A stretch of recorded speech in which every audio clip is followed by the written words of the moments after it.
Hello everyone. Welcome you all in SST College of Arts and Commerce. This is SST Edupedia. Myself Satish Kulkarni, and today I am going to continue with the chapter 2 Introduction to Analytical Chemistry part 2 of 11th Science Chemistry subject. Okay, so let's start. Last lecture में हमने introduction to analytical chemistry का पहला part देखा था, जिसमें हमने cover up किया कि what do you mean by analytical chemistry, उसका डेफिनेशन क्या है, ओके, इसमें क्या क्या यूज होता है, उसके टाइप्स क्या है, qualitative quantitative kind of thing. Qualitative का मतलब क्या होता है, जहाँ पर अननोन चीज़ें फाइंड आउट की जाती है। क्वांटिटेटिव मतलब आपको कंपाउंड मालूम है, उसका कॉम्पोजिशन फाइंड आउट किया जाता है। ओके, देन उसका इम्पोर्टेंस क्या है एनालिटिकल केमिस्ट्री का, कि कहाँ यूज होता है। ओके, बहुत ही वाइड रेंज ऑफ इम्पोर्टेंस है उसका, यानी not only for educational purpose but for industrial purpose also, agricultural purpose also. Not only that, मतलब वो यूज होता है फॉरेंसिक साइंस में भी, इंजीनियरिंग में भी, इंडस्ट्री में तो ऑलरेडी है। ओके, सो फिर उसमें क्या क्या कंपोनेंट्स हैं हमने उसका स्टडी किया था, कि सॉलिड का कैसे एनालिसिस किया जाता है, लिक्विड का कैसे एनालिसिस किया जाता है एंड ऑल दैट। उसके टाइप्स है, जैसे qualitative, classical, quantitative, qualitative analysis and all that. Okay, तो उसमें क्या क्या फाइंड आउट किया जाता है, colour, odour, melting point, boiling point, reactivity. Okay, फिर उसके बाद हमने chemical methods of qualitative analysis के बारे में थोड़ी सी जानकारी ली। उसमें भी दो टाइप्स है हमने देखा, dry method, wait method and all. ठीक है, फिर what is the meaning of semi micro quantitative analysis, वो भी हमने देखा। फिर उसके बाद उसका कैसे किया जाता है, मतलब ऑर्गेनिक कंपाउंड का एनालिसिस में क्या होता है, इनऑर्गेनिक में कैसे एनालिसिस किया जाता है, ये हमने क्लासिफाई किया था। Okay, then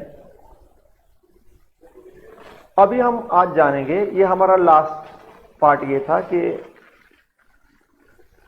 chemical methods of qualitative analysis में कैसे किया जाता है। Elementary qualitative analysis is concern with the detection of presence of the elements, that is carbon, oxygen, nitrogen, hydrogen.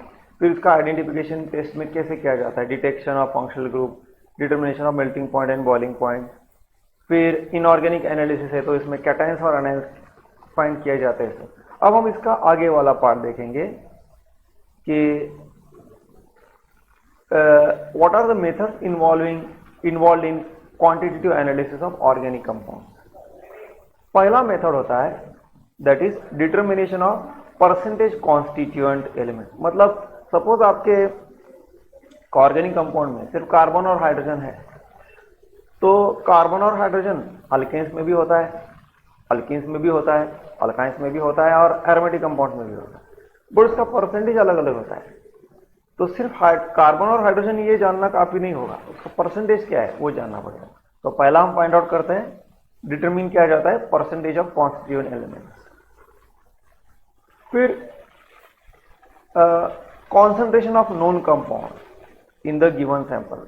Okay, मतलब वो कितना परसेंटेज, सपोज आपका ऑर्गेनिक कंपाउंड सॉल्वेंट में डिजॉल्व है, सपोज आपका जो है से ऑक्सैलिक एसिड बेंजीन में डिजॉल्व है, वो ऑर्गेनिक ऑक्सैलिक एसिड 1% भी डिजॉल्व हो सकता है या 10% भी डिजॉल्व हो सकता है, उसका कॉन्सेंट्रेशन 1% भी होता है, 10% भी होता है।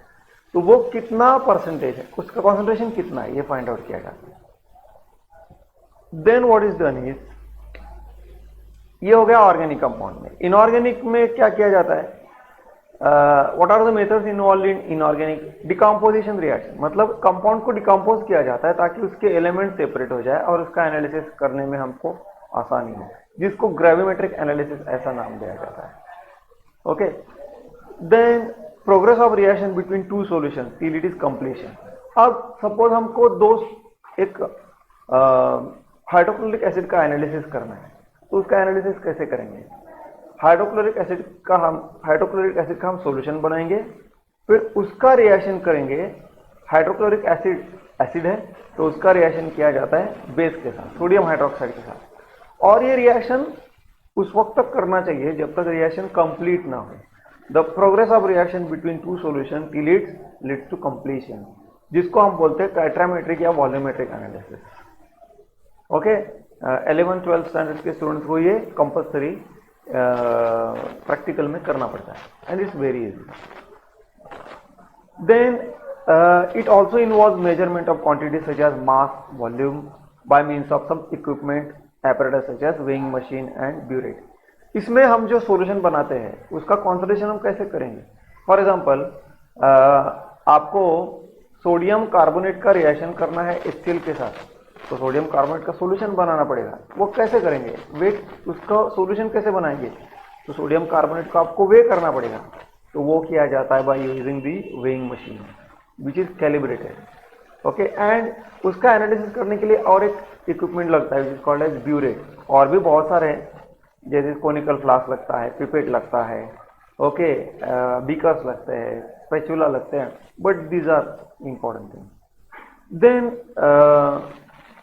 Now we have done analysis, तो उसका हमको कैसे you are going to report the analysis? Okay, so that comes under the study called mathematical operation and error analysis. Let's see. Accuracy of measurement is of great concern in analytical chemistry. आपका जो measurement है वो accurate होना चाहिए, it should be accurate. Okay, and ये जो, तो accuracy का मतलब क्या है? Accuracy means there should be minimum error. Now ये एरर जितने कम हो उतना आपका जो एनालिसिस है वो एक्यूरेट समझा जाता है। अब ये एरर कौन से टाइप के होते हैं? There can be intrinsic error as well as extrinsic error. Intrinsic मतलब विद इन द एनालिसिस जो एरर रह जाता है उसको इंट्रिंसिक एरर बोलते हैं। हम एरर को कंप्लीटली इरेडिकेट नहीं कर सकते, लेकिन उसको मिनिमाइज तो कर सकते हैं। So that we are going to see. Numerical data obtained experimentally are treated mathematically to reach to some quantitative conclusion।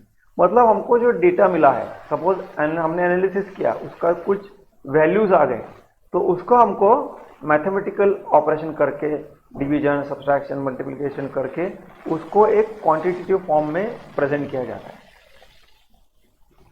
Okay, now next, therefore analytical chemist has to know how to report. Reporting is very important part.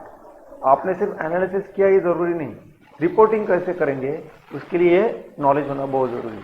How to report the quantitative analytical data indicating the extent of accuracy of measurement, perform the mathematical operation and properly express the quantitative error in the result. मतलब error you can show in the result कि हमारा जो analysis है उसमें range allowed है। मतलब अगर आपका reaction, if you are expected to bring the value 10.2 ml, not necessary वो 10.2 ही आना चाहिए, इट कैन बी 10.1 ऑल्सो और 10.3 ऑल्सो। मतलब विद इन द रेंज आया तो आपका एरर कम हो गया। हाँ, लेकिन 10.2 की जगह आपने 10.5 किया तो आपका एरर ज्यादा हो गया। So this is how it should be expressed. अब ये नेक्स्ट सब सेक्शन में हम क्या देखेंगे? We will consider these aspect related to measurement and calculation. There is one of the methods is to express the values in exponential notation. What do you mean? What is its necessity? Chemistry में जब हम analysis करते हैं तो कभी कभी values इतने ज्यादा हो जाते हैं, सामने आप देखिए 6022000, देयर आर ऑलमोस्ट लाइक 3 + 3 6 9 10 12 15, मतलब here there are almost like more than 15 zeros for the molecules of 2 grams of hydrogen। मतलब 2 ग्राम हाइड्रोजन में इतने सारे मॉलिक्यूल्स होते हैं। And on the other hand, दूसरे स्पेक्ट्रम का दूसरा साइड अगर देखेंगे तो उसी 2 ग्राम हाइड्रोजन गैस का वजन 0.000000166 ग्राम आता है। This is the mass of one hydrogen atom. अब ये वैल्यूज, इतना बड़ा वैल्यू एक्सप्रेस करना it is not possible. So what is suggested is to avoid the writing of so many zero। और ये जीरो लिखते समय आपका मिस्टेक भी हो सकता है, कम होगा ज्यादा होगा zero. So to avoid this mistakes, what is done is, in mathematical operation, scientific notation, that is exponential notations are used. For example, यहाँ पर how they are expressed. So any number which is such a big or such a small number is expressed in the form of n into 10 raised to n. N is the value, उसका 10 raised to power, where n can be, it can be positive also or negative also. ये n, it may range, it can be more than 1 or it can be less than 10, और वो plus या minus कोई भी हो सकता है. Okay, so n is less than 10 or more than 1, ऐसा.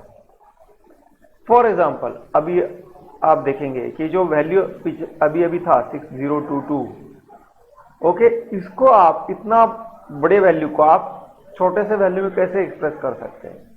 It can be done like this, that is 60220000 की बजाय you can write it as 6.022 into 10⁻23 हो गया, and 0000166 is expressed as 1.66 into 10⁻24. Value बहुत ज्यादा है तो 10 प्लस जो भी आएगा 23 24 आएगा. वैल्यू बहुत ही कम है तो -24 आएगा. Similarly, number 123.546 can be replaced as 1.23546 10⁻². So these how they are scientifically, in scientific notation they are expressed. यहाँ पर एक बात नोट करनी जैसी है कि we can move the decimal. Okay, in 123.546 हमने क्या किया, डेसिमल को लेफ्ट हैंड साइड में लिया तो हमने 10⁻² किया. जितना डेसिमल आप पीछे लाएंगे उतना 10⁻² मल्टीप्लाई करना पड़ेगा. Okay, similarly 0.00015 can be written as 1.5 into 10⁻⁻4. So these are with the help of this exponential notation हम बड़े से बड़ा वैल्यू और छोटे से छोटा वैल्यू भी हम एक्सप्रेस कर सकते हैं for our convenience. Okay, so today what we have done is हमने पहला रिवाइज किया लास्ट लेक्चर में क्या हुआ था. Then today I explained you regarding